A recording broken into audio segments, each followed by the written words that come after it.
শীতপ্রবণ জেলা ঠাকুরগাঁওয়ে বইছে তীব্র তাপপ্রবাহ। গরমে অতিষ্ঠ হয়ে পড়েছে জনজীবন। স্বস্তি পেতে বৃষ্টির আশায় নামাজ আদায় করছেন মুসল্লিরা। আরও জানাচ্ছেন প্রতিনিধি এম এ সামাদ। সামাদ, দেশের বিভিন্ন জায়গার মতো ঠাকুরগাঁও ইস্তিসকার নামাজ আদায় করা হয়েছে আমরা জানি। কি দেখছেন আসলে তাপপ্রবাহের খবর জানাবেন, আর কি অবস্থা ঠাকুরগাঁয়ে সার্বিক কি রয়েছে আপনার কাছে তথ্য জানাবেন।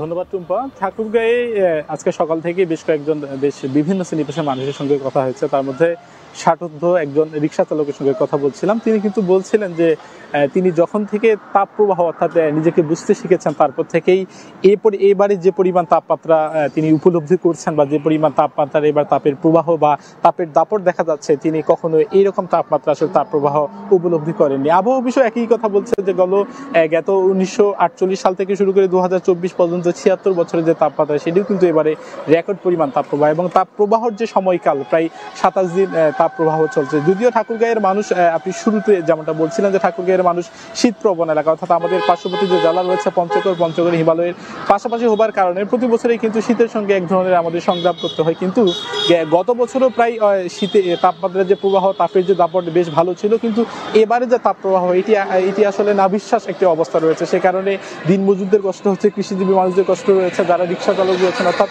খেটে খাওয়া যারা মানুষ রয়েছেন তাদের কিন্তু একটা নাকাল অবস্থা হয়ে গিয়েছে। এবং সেই সাথে শিশু এবং কিশোর যারা রোগী রয়েছে এবং যারা বৃদ্ধ রোগী রয়েছে হাসপাতালে, কিন্তু তাদেরও সংখ্যা অনেক বেশি। হাসপাতাল সূত্র বলছে যে গত এক সপ্তাহে কিন্তু অনেক পরিমাণ রোগী, প্রায় কয়েক গুণ রোগীর সংখ্যা বেড়ে গিয়েছে। এই যে চারপাশে যে একটি নাকাল অবস্থা, এই স্বস্তি থেকে বাঁচার জন্য গত 3 দিন থেকে আজকেও ঠাকুরগাঁও সরকারি বালক উচ্চ বিদ্যালয়ে বড় মাঠে ইস্তিসকার সালাত আদায় করেছেন এবং কান্নারত অবস্থায় যারা মুসলমান রয়েছেন, যারা নামাজ পড়ছেন, তারা কিন্তু বলছেন যে এরকম অবস্থা যদি চলতে থাকে তাহলে যে একটি নাভিশ্বাস অবস্থা, কোনো কাজে আসলে তারা করতে পারছে না, যেখানে ঘরের বাইরে বেরোতে পারছেন না। এই নামাজে তারা বলছেন যদি স্বস্তির তারা বৃষ্টি পায় তবেই তাদের যে স্বাভাবিক জীবনযাপন, এই জীবনযাপনে তারা ফিরতে পারবে।